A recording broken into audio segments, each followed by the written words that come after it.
Sveiki, gerbiami klausytojai. Pradėsime 4 mokymų ciklą. Šios mokymus finansuoja Sveikatos stiprinimo fondas ir aš esu lektorė Valda Gulbinienė. Tai dabar pradėsime jau daugiau tokią praktikinę dalį, analizuosime situacijas, rekomendacijas, kokios yra normos būtent ekranų naudojimuose, susipažinsit su taisyklėmis, kokių turime laikytis vaikams, duodant ekranus ar ne, ir tuos grėsmės signalus sužinosime, kuomet vaikai per dažnai leidžia laiko prie ekrano. Tai tos visos rekomendacijos labai svarbu paminėti, kad vaikams iki 2 metų amžiaus rekomenduojama būtent visai neleisti laiko prie ekrano, išskyrus vaizdinius pokalbius, jeigu mes kalbamės, tarkime, jeigu tėvai yra išskridę į užsienį, ar ne, mes turime susiskambinti su seneliais, su giminaičiais, tokius vaizdo pokalbius leidžiama vaikams iki 2 metų amžiaus, kitų įrenginių naudoti neleistina. Toliau 5 metų amžiaus vaikai ekranus turi naudoti ne daugiau nei 1 valandą per dieną, labai svarbi laiko norma. Ir priešmokyklinukai vaikai ne daugiau kaip 2 valandas per dieną. Labai svarbus skaičiai, labai kviečiu įsidėmėti ir naudoti šiomis rekomendacijomis. Kas nutinka tos vadinamosios raudonos vėliavėlės, pirmieji tie neigiamų ekrano poveikio ženklai, tai jūsų vaikas bando naudotis įrenginiu. Iškart pabudęs, prašo telefono, prašo planšetės, nieko nenori veikti, iš karto ieško, kur būtent yra įrenginys. Jūsų vaikas skundžiasi, kad arba pradeda šaukti, kai sakote, kad laikas išjungti įrenginį, labai ūmi reakcija, pykčio reakcija ar net kažkokia agresija. Jis ar ji nuolat galvoja arba kalba apie mėgstamas laidas, žaidimus ar vaizdo įrašus. Ištisai galime girdėti tą pokalbį būtent apie vaizdinį žaidimą, laidą ir kažkokio platesnio komentavimo, žaidimo, gyvo žaidimo ar su bendramžiais pasakojimo visai nematome. Jūs pagavote savo vaiką slapta naudojantis įrenginiu ar meluojant apie tai, kiek laiko jis praleido prie įrenginio. Tarkime, grįžę iš darbo, jūs klausėte, kiek laiko jisai buvo prie ekrano ar ne, ir būtent jisai sako, aš visai nesinaudojau arba naudojausi ten pusę valandos ar ne, bet jūs kažkokiu būdu pagaunate jį, kad jisai naudojosi, melavo ir naudojosi būtent tikrai žymiai ilgesnį laiko tarpą. Tai tas pagrindinis, tas toks slapukavimas ir melavimas. Jūsų vaikas atrodo besišypsantis, juokiasi ar rodo džiaugsmo ženklus tik naudojant ekraną, arba atrodo pasimetęs, nusivylęs, nerimauja, kai nenaudoja įrenginio, ar ne. Džiaugsmo emociją patiria tik ekrano metu. Jis ar jie naudoja įrenginį, kad jaustųsi geriau po blogos dienos, jeigu turėjo blogą dieną, nenori nieko pasakoti, keliauja tiesiog iš karto prie žaidimo, televizijos, tai yra jau grėsmės signalas. Jūsų vaikas apskritai nesidomi kitais dalykais, ypač tie, kur anksčiau buvo įdomus. Jūsų vaikas nuolat prašo naudotis įrenginiu ir nori vis daugiau laiko leisti prie ekrano. Pastebite, kad jūsų vaikas atrodo pavargęs visą dieną arba negauna pakankamai miego. Ir jūsų vaikas skundžiasi galvos ir kaklo skausmais. Labai svarbus aspektai, kviečiu kiekvieną pagalvoti, ar nors vienoje situacijoje pastebėjote savo vaiką, ar ne, tai tikrai nebūtina surinkti visas raudonas vėliavėlės, kad mes sakytumėm, kad mūsų vaikas tikrai turi priklausomybę ir tas ekranas turi neigiamą poveikį, bet tikrai užtenka vieno iš fakto, vieno iš kategorijų. Jeigu jau sakote, kad būtent taip, mano vaikui taip yra, tai tikrai siūlau vadovautis tomis rekomendacijomis, kurios yra sukurtos ir rekomenduojamos. Kas išskiriama iš šeimos santykiai. Šeimos santykiai yra labai svarbus aspektas, tas sėkminga vaiko raida itin yra susijusi su vaiką globojančiais asmenimis, tai kiek jie atsiliepia vaiko poreikius, kaip brėžia ribas, kiek yra mylintys ir švelnūs, o kiek griežti ar kritikuojantis vaiką. Kalbant apie tėvų auklėjimo būdus, dažniausiai išskiriami 4 auklėjimo stiliai.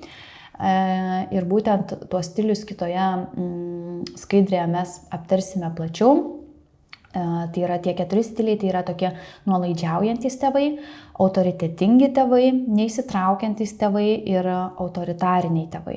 Ar ne? Tas toks stilius šeimos valdymo, tai pastebėsite, kad yra šilti santykiai, daug reikalavimų lemiantys santykiai, šalti santykiai, bei kur nėra reikalavimų apskritai. Tai būtent apie tuos auklėjimo stilius, truputėlį apie kiekvieną plačiau. Tai autoritetingas, tai pastebima, kad ten vyrauja šilti santykiai su vaikais bei daug reikalavimų. Tėvai kuria artimus šiltus santykius su vaikais, vaikas suvokia kaip atskirą žmogų turinti savo nuomonę, norus, nustatomos taisyklės, jų laikosi, aptariamas elgesys ir pasiekmes. Tėvai vaikams daug leidžia, tačiau daug ir reikalauja. Tokie vaikai turi aukštą savivertę, gerus socialinius, emocinius įgūdžius, mažiau linkę į tą netinkamą elgesį. Autoritarinis tai yra šalti santykiai su vaikais bei daug reikalavimų. Tėvai gali atrodyti šalti, daug reikalaujantis, patys priimantis visus sprendimus už vaiką, jo nuomonė nėra itin svarbi, daug reikalaujama iš vaiko, tačiau mažai leidžiama, už taisyklių nesilaikymą baudžiama, taisyklių reikalaujama laikytis be paaiškinimų, būti paklusniems. Tokie vaikai neretai turi žemą savęs vertinimą, yra paleidžiami, labai pažeidžiami, prasčiau prisitaikę socialiniuose santykiuose, padidėjęs nerimo ir depresiškumo simptomų rizika. Toliau stilius yra nuolaidžiaujantis tėvai, tai yra šilti santykiai su vaikais bei mažai arba apskritai nėra reikalavimų, vaikams viską leidžia, nėra aiškių ribų ir taisyklių namuose. Tėvai daugiau vaiko draugai ir tikėtina, kad tokie vaikai turi turėti sunkumų susijusių su savireguliacija ir prastesniu elgesiu. Ir turime neįsitraukiantis, tai yra šalti santykiai su vaikais bei mažai arba nėra apskritai reikalavimų, rodoma labai mažai šilumos bendravime, tėvai labiau tokie atsiriboja, nesidomi vaiku, jo poreikiais ir kylančiomis problemomis. Tokie vaikai gali turėti emocijų ir elgesio problemų. Manoma, kad pats efektyviausias yra autoritetingas auklėjimo stilius, tai laikantis šios stiliaus tėvai kuria ryšį su vaikais, yra empatiški, tačiau taip pat pakankamai reiklus, turintis tam tikrą struktūrą ir taisyklės, kas itin svarbu vaikams bei jų raidai. Toliau apie rekomendacijas, tai tinkamas ribų brėžimas yra susijęs su balansu. Ribos neturėtų būti pernelyg griežtos ir nelankščios, tačiau jų buvimas yra tikrai labai svarbus ir reikalingas. Aiškios ribos ir nuoseklumas jų laikantis, adekvačios vaiko amžiaus ribos, ar ne, kad būtent tam tikram amžiui tas ribojimas atsirastų ir atitiktų amžių tos ribos. Pozityvumas ir palaikymas brėžiant ribas ir tinkamas pavyzdžio rodymas, ar ne? Mes vaiko auklėjime turime labai didelę įtaką. Ir susitarimų, bendrų taisyklių šeimoje kūrimas labai svarbus siekiant efektyviai spręsti šeimoje kylančius nesutarimus, žinoti, ko tikimasi vieniems iš kitų ir prasmingas bendrų šeimos taisyklių kūrimas. Kaip turėtų būti tos taisyklės, kokios jos turėtų būti, kaip mes turėtumėm kurti, kokios jos būtų teisingos. Tai taisyklės kuriamos visų šeimos narių. Tai nereiškia, kad tėvai atskirai be vaiko sukuria taisyklės ir jam pristato, ar ne? Čia labai svarbus vaiko įtraukimas, kartu visiems priimti sprendimus. Jos turi būti labai aiškios ir suprantamos. Taisyklės pateikti vizualiai, užrašyti ženklais, kad suprastų ir neskaitantis vaikas, ar ne, vizualiai pateikti, kad vaikui būtų įdomu, pakabinti aiškiai matomoje vietoje, formuluotės turi būti pozityvios, nesimušti, pakeičiami bendrauti draugiškai, ar ne, daugiau pozityvumo įnešti į taisyklės, aptariamos pasiekmes, kas nutiks, jei mes sulaužysim taisyklės, sulaužius taisyklės visuomet laikyti susitarimų, ar ne, numatytų pasiekmių, kurias mes būsim susitarę, svarbu kartu aptarti, kodėl pasiekmes yra reikalingos, skatinti ir palaikyti teigiamą elgesį. Baudimas tikrai nėra veiksmingas, geriau skatinti norimą elgesį. Paskatinimams bei apdovanojimams galime panaudoti įvairių simbolių sistemą, kas priklauso ir kas patinka jūsų vaikui, ar ne, ar ten rinkti šypsenėlės, lipdukus klijuoti, tai įvairūs lipdukai, ar ne, ar animaciniai personažai, čia turbūt kiekvienam vaikui individualiai galime parinkti ir jei taisyklės neveikia, visų pirma stengtis atstatyti santykių su vaiku. Ar ne? Tai čia svarbiausia įsidėmėti, tas šeimos taisyklių kūrimas, ar ne, tai šeimos, tai nepamirštam įtraukti ir vaiko, ar ne, vaikas šitame etape yra tikrai labai svarbus ir taisyklės turi būti pozityvios, formuluotės pozityvios. Dabar matysite parašytą praktinę užduotis, ar ne, bendrų šeimos susitarimų taisyklių kūrimas, tai turbūt čia tikrai labai svarbu jums visiems sustoti, sustabdyti šią video peržiūrą ir pagalvoti apie savo šeimos taisyklės. Jeigu jūs jau turite, ar ne, tai gal sugrįžti ir pasižiūrėti, ar tikrai kiekvieną aspektą esat panaudoję, ar ne, ar tos formuluotės yra pozityvios, ar esat susitarę apdovanojimus, pasiekmes, ar tose taisyklėse, kurias jūs kūrėte, dalyvavo jūsų vaikas. Tai pagalvokite, jeigu jūs tų taisyklių apskritai neturėjote, tai tikrai labai kviečiu pasidaryti, pasiruošti ir tikrai turėsite gerą laiką ir su vaikais ir aiškias ribas apsibrėžite tolimesnėm sėkmingam vaiko įsitraukimui ir šiltiems santykiams, kurti šiltus santykius namuose. Tuomet, kai sukursite taisyklės, kviečiu toliau paklausyti, kokie yra išskiriami rekomenduojamų šeimos narių susitarimų toks rinkinys būtent dėl ekranų naudojimo, skirtas iki mokyklinio amžiaus vaikams. Tai pirmiausia yra ekranų laikas yra ribotas. Tai labai svarbus yra dienos limitas. Vaikai gali naudoti ekranais neilgiau kaip 1 valandą per dieną. Tai gali būti suskirstyta į trumpesnės pertraukas, pavyzdžiui, po 15-20 minučių. Tik kokybiškas turinys naudojamas. Leidžiame naudoti tik lavinančiomis programomis, filmukais ir žaidimais, kurie yra tinkami vaikų amžiui ir padeda jiems mokytis. Toliau antras, tai ekranus naudojame kartu esant suaugusiam, suaugusio priežiūra. Ekranai naudojame tik tada, kai šalia yra suaugęs, tėtis, mama, globėjas, kuris gali padėti vaikui suprasti tą turinį ir užtikrinti, kad jis yra tinkamas. Be ekranų valgio metu draudžiama valgio metu naudotis ekranais, prie pietų stalo neturėtų būti jokio ekrano, kad galėtume bendrauti, sutelkti dėmesį į maistą ir vienas į kitą. Ir ekranai yra išjungiami bent valandą prieš miegą. Tai reiškia, kad rami vakaro rutina. Ekranai turi būti išjungiami bent 1 valandą, kad būtent vaikų smegenys galėtų atsipalaiduoti ir pasiruošti miegui. Pagrindiniai 4 ekranų laiko ribojimas, naudojimasis tik šalia esant suaugusiam, valgio metu ekranai nenaudojami, valandą prieš miegą ekranai išjungiami. Toliau labai svarbus iš rinkinio ekranų yra išskiriamas kaip naudotis, tai aktyvumo ir kūrybinės veiklos prioritetai. Tai yra pirma veikla be ekranų, skatina kūrybinės, fizinės, lauko įvairios veiklos. Prieš pradedant naudotis ekranais, vaikai turėtų praleisti laiką piešdami, žaisdami ir užsiimdami fizinę veiklą, ar ne? Tai pirma, ką mes darom, su vaikais aktyviai praleidžiam laiką, ar ne? Tik tada galime naudoti ekraną. Bendra taisyklė, ekranai neveikia be reikalo, ar ne? Ekranų pauzės. Jei ekranas nėra būtinas, pavyzdžiui, kai žiūrim lavinamuosius filmukus, skaitmeninės knygas, ar ne, jis lieka išjungtas, įskaitant laiką, kai lankome svečius, esame lauke ar turime kitų veiklų.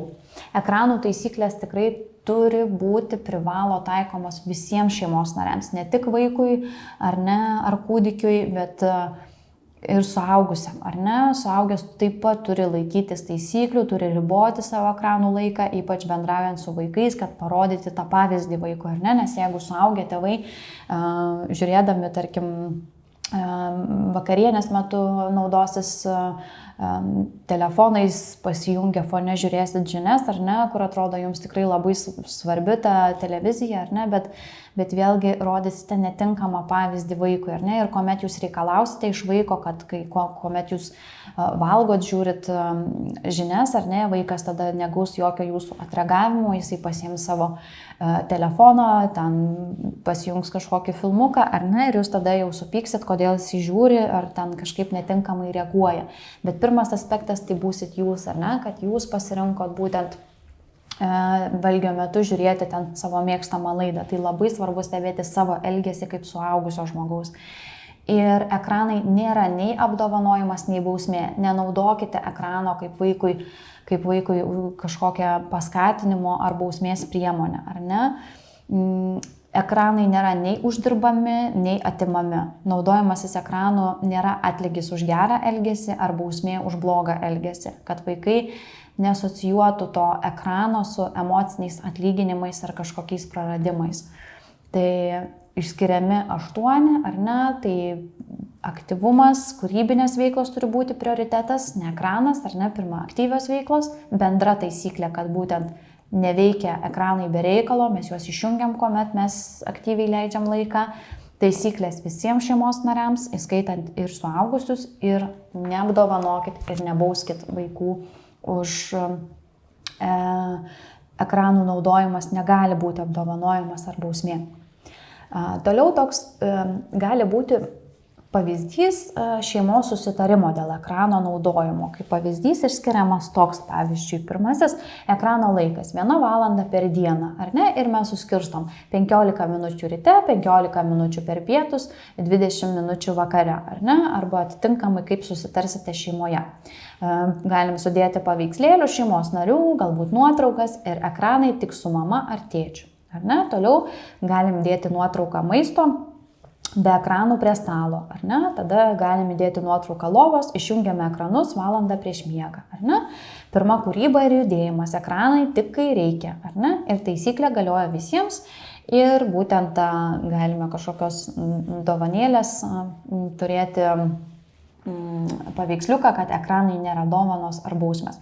Ir pasidaryti tokį vizualinį tokį tvarkaraštį, būtent, kad būtų visiems aišku ir matoma pasiekiamoje vietoje. Kaip rekomenduojame reaguoti į stiprių emocijų, emocinės perkrovos metu, kuomet vaikas patiria? Tai svarbiausia, kiek įmanoma išlikti ramiems, suprasti, kad vaikas taip elgiasi nespecialiai, jam reikia jūsų pagalbos nurimti. Ūmios reakcijos metu nemoralizuoti, neklausti, kodėl tai pasielgė, negėdinti, jog stipriai supyko, nes tai neveikia. Visiškai neveikia šis būdas. Negazdinkite. Dabar nesakykite, niekada nežiūrėsi filmuko, dabar neleisiu niekada tavęs į lauką. Ne? Tai yra gazdinimas paremtas tikrai niekiniu pavyzdžiu. Situaciją aptarti, kuomet vaikai pilnai nurimsta, kada jau turim praėjusią ūminę reakciją, tik tada aptarinėjame. Emocijas neslopinti, o padėti jam išmokti konstruktyviais būdais išreikšti. Pritūpti vaiko akių lygyje, apkabinti, atspindėti būseną. Pavyzdžiui, pasakyti, suprantu, kad supykai, nes neleidau ilgiau žiūrėti filmuko, tačiau tavo laikas pasibaigė, galėsi žiūrėti rytoj. Jei vaikas gali sužaloti save ar kitus, mušti, spardosi, rėkia, apkabiname iš nugaros ir laukiame, kol vaikas nurims, ar ne? Nesėskime priekiu, nes gali ir jūs sužaloti, ar ne? Galva į galvą trenkti, galbūt spjauti vaikas, tuomet labai svarbus tas iš nugaros apkabinimas ir nuraminimas. Tas elgesys, kurio pagalba vaikas susilaukia dėmesio, už kurį yra skatinamas ateityje linkęs kartotis, o ignoruojamas silpnėti ir išnykti. Labai svarbus aspektas, ar ne? Kokį mes elgesį skatinam, tas elgesys ateityje mums kartosis, kurį mes ignoruosim, silpnės ir išnyks. Reikėtų stengtis, kiek įmanoma, neakcentuoti probleminio vaiko elgesio, bet visokiojopai skatinti pageidaujamą, priimtiną elgesį. Dabar matote ir paaiškinsiu, kodėl labai svarbu tų stiprių emocijų metu, kodėl neveikia jokie, kodėl, kas nutiko, kodėl taip elgeisi, ar ne? Tai Siegel modelis mums paaiškina, kad būtent laikant, tarkim, riešą, ar ne, dabar matome, kad būtent mūsų riešas yra mūsų visas smegenų kamienas, atsakingas už kvėpavimą, mūsų budrumą, ar ne, tuomet turim limbinę sistemą, tai yra mūsų nykštys vadinamas, ar ne, čia yra mūsų visos emocijos. Ir tada yra mūsų visa prefrontalinė dalis, tai yra mūsų likę 4 pirštai, ar ne, tai čia yra atsakingi už mūsų logiką, loginį mąstymą, ar ne, ir kuomet mes vaikas turi kažkokia probleminė situacija, ar ne, tai vadinamas tas toks nušauna nykštys, ar ne, ir jis atsitraukia iš prefrontalinės žievės, iš mūsų logikos, ar ne, ir mūsų visos emocijos pasileidžia. Tai kodėl mes ir niekada nerekomenduojame moralizuoti, ar ne, nes kas nutinka, vaikas turi pasileidžiusias emocijas, jisai negalvoja, nėra loginio mąstymo, ar ne, mums, kad pargrąžinti loginį mąstymą, kad limbinę sistemą pargrąžinti prie prefrontalinės žievės, ar ne, kad atsirastų tas impulsų slopinimas, loginis mąstymas, mums labai svarbu vaiką nuraminti, šitoj vietoj nemoralizuoti, ar ne, nes loginio mąstymo vaikas šitoj situacijoje neturi. Emocijos yra visiškai maksimaliai pasileidusios. Mes turim pargrąžinti po logiką, reiškia, mes vaiką nuraminam, apkabindami iš nugaros, kvėpavimo pratimus taikom, skaičiavimo metodus taikome, paskui aptarsime tikrai plačiau, kokie tie būdai yra, mes juos nuraminam ir tik tada, kuomet mūsų emocijos nurimsta, atkeliauja vėl mūsų loginė sistema pasijungia, tik tada mes galim su vaiku aptarti, kas nutiko toj situacijoje, ar ne, kodėl vaikas vienaip ar kitaip ūmiai sureagavo. Tai labai paprastas mūsų, ar ne, rankos ta metodika, kaip pasileidžia emocijos, nykštys pasileidžia nuo mūsų visų 4 likusių pirštų, mes nebeturime vaiko, kurį galime logiškai suvaldyti, ar ne, tai mes šalia esantis vaiko esam labai svarbus. Ir kokie tie konstruktyvūs būdai emocijoms reikšti, kaip mes jį galim nuraminti, kai būtent turim tą ūmę reakciją, kai loginio mąstymo vaikas nebeturi, galime kartu su vaiku taikyti kvėpavimo pratimus, gilius kvėpavimus, galime naudoti 5 pojūčių pratimą, toks kaip 5 pojūčių, tai vaiką galime paprašyti, kuomet jisai labai impulsyvus, agresyvus, nukreipti mintis, ar ne, tai 5 pojūčių, pavyzdžiui, paprašyti vaiko, kad jis įvardintų 5 daiktus iš aplinkos, ką jisai mato, ar ne, ten pradeda vardinti stalą, kėdę, mamą, tėtį, ar ne.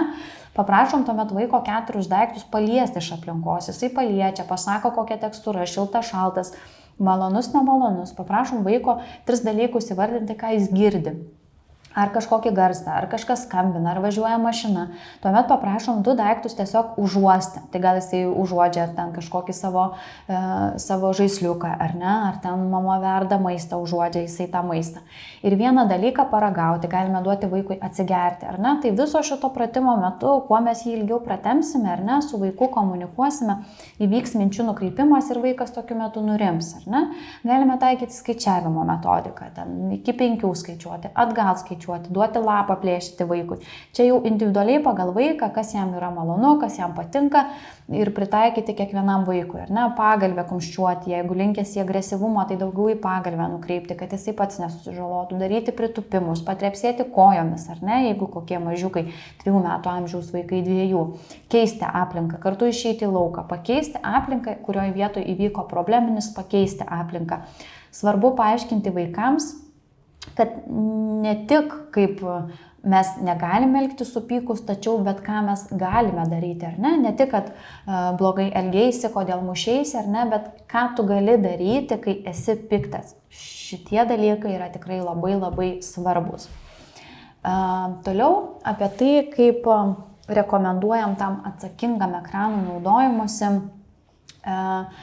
Šiuolaikinėme pasaulyje vaikai susiduria su įvairiomis iš tikrųjų technologijomis ir įvairiems tikslams, pavyzdžiui, švietimui, pramogoms, bendravimui, todėl tėvai ten yra svarbus, jie turi žinoti tą neigiamą ekranų poveikį vaiko raidai ir toliau mes truputėlį pateiksime, kaip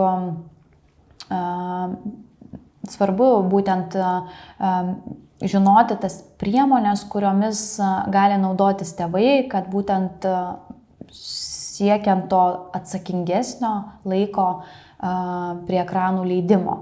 Tai būtent tam atsakingai pasirinkite žiūrimą turinį. Atkreipkite dėmesį, kokiai amžiaus grupiai skirtas būtent rodomas turinys, ar ne, kad jeigu ten yra kažkokie smurtiniai dalykai, nerodyti 2-mečių, 3-mečių, ar ne, tokio filmuko, neskatinti to žiaurumo, kad paskui vėl pasiekmė neatsirastų įvairios baimės vaikų neišsivystytų. Įsitraukite į turinio žiūrėjimą kartu, aptarkite ir diskutuokite, aptarkite vienu ar kitu atveju, kodėl tas personažas elgiasi vienaip ar kitaip, ar ne. Mokykite vaikus interpretuoti programos turinį, atidžiai stebėkite detalės. Venkite naudoti ekranus kaip paguodos nuraminimo priemonė. Neturėtų būti tai, kad vaikas liūdnas, grįžo iš darželio, iš mokyklos ir jūs duodate todėl, kad jam liūdna. Venkite šitų dalykų. Kalbėkite apie tai, kas nutiko dienos eigoje, kas jį nuliūdino. Praktikuokite ekranų detoksikaciją. Laikotarpius tokius ir užimkite kitą aktyvę kūrybišką veiklą, įvairiais stalo žaidimais ar ne, tai čia vėlgi galim žiūrėti pagal kiekvieną metų sezoniškumą ar ne, vasara, aktyvumas, pavasaris, žiemos sezonu gal daugiau kažkokių stalo žaidimų galima susigalvoti ar ne, pasigaminti žaidimus. Sudarykite bendras visiems šeimos nariams vienodas ekrano naudojimosi laiko limito taisyklės, kartu su vaikais laikykitės bendrų susitarimų šeimoje. Tai nesistengkit slapukauti nuo vaiko, ar ne, kad ten ekranus naudojam, vaikas užmigo ir pasileidžiam visus ekranus, nes mums reikia atgauti tą pojūtį ekranų, ar ne. Tai jeigu mes susitarėm su vaiku, tai gerbkime vaiką ir visą šeimą, ar ne, nes tos taisyklės tikrai yra labai svarbios. Nes jeigu jūs galvosite, kad vaikas miega ir šiandien pasinaudokime ekranais, kol vaikas miega, ar ne, nutiks taip, kad vieną dieną vaikas prabus ir pamatys, kad jūs naudojatės, ar ne, tai jūs nebetapsit kažkokiu autoritetu vaikams ir jie supras, kad jie irgi gali sukčiauti ir kažkokiais būdais naudotis irgi ekranais, kada jūs jų nematote.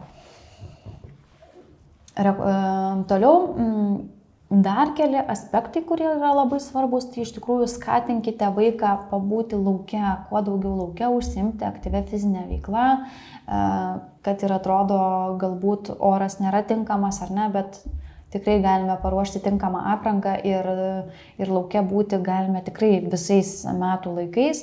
Skatinkite lankyti įvairius būrelius, veiklas, kurių metu nesinaudoja vaikai ekranais, ar ne, tai ar darželiuose veiklos papildomos, ar dainavimai, ar kažkokie aktyvūs futbolo treniruotės. Tai, kas jūsų vaikui patinka, nesinaudoti ekranais valgio metu. Nenaudojam, ar ne, net ir fone įjungtas negali būti žiūrimas televizorius. Nors ir atrodo, jūs visi valgot, žiūrit vienas į kitą ir fone paleidžia televizorių, atrodo visai nekaltas dalykas, bet prieš tai tikrai girdėjote, kokią žalą foninis ekranas daro. Tai ekranus išjungiam ir neturim foninio ekrano, valandą prieš miegą besinaudodami renginiais kartu aptarti dieną, pasipasakoti, kaip sekėsi vaikui, bet ir papasakoti vaikui ir kaip jums sekėsi darbuose, veiklose, kas jums patiko, kas turbūt kėlė jums nerimą. Užsimkit bendrą veiklą, skaitykit. Skaitimas prieš miegą, kurkit pasakas, kurkit tėtis, mama, globėjas. Kiekvieną dieną keiskitės, kurkit pasakojimus kartu su vaiku, skaitykit knygą. Jeigu esate daugiau kūrybingi, tai galite kurti personažus, vaikams patinkančiais personažais vadovaukitės, ar ne, vaiką daugiau įtrauksite į tą klausimą. Venkite vaikų miegamuosiuose įrengti televizorius, ar ne, nenaudokit apskritai tokių dalykų, neįrenginėkit, nors ir vaikas jūsų prašys, ar ten pas kažkokius draugus būsit giminaičius matę, ar ne, bet kiekvienas galvokime apie save, apie savo šeimyninę situaciją ir venkime televizorių, ekranų vaiko kambaryje. Laikytis rutinos. Rutina yra labai svarbi, kada vaikas keliasi, kada eina miegoti. Viskas turi vykti tuo pačiu metu, ar ne? Kad vaikas neišsiderintų, kad nebūtų taip, vieną dieną eina vėlai miegoti, kitą dieną jisai būna pavargęs, piktas, eina anksti miegoti, ar ne? Tai turėkim rutiną, pastovumą, vaiko emocinė būsena tikrai bus ženkliai geresnė, jeigu mes turėsime pastovumą. Ir galima naudoti įvairų laikroduką, kad vaikas pats matytų, kada baigsi žiūrėjimo laikas, ar ne? Jeigu mes jau nusprendėm, kad dabar žiūrim ten filmuką ar darom kažkokią užduotėlę, kuri lavina vaiką, ar ne, tai galim ar paleisti laikroduką, ar žadintuvą, kad nuskambėtų, ar smėlio laikroduką, ar ne, kad vaikas matytų būtent, kad smėlio laikrodukas subėgs ir aš ekrano nebežiūrėsiu, tas laikas baigsis. Šitie dalykai yra labai svarbus, nes jeigu mes be jokio įspėjimo vaikui tiesiog paimsim, atimsim, ką mes turėsim, vėl turėsim stiprią pykčio reakciją, nusivylimą ir turėsim vėl spręsti tą neigiamų emocijų pliūpsnį, ar ne? Tai tas ekranas, laikrodukas ar smėlio laikrodukas, čia priklausomai, ką nuspręsit savo šeimoje, tikrai labai, labai svarbu, kad vaikas jį matytų.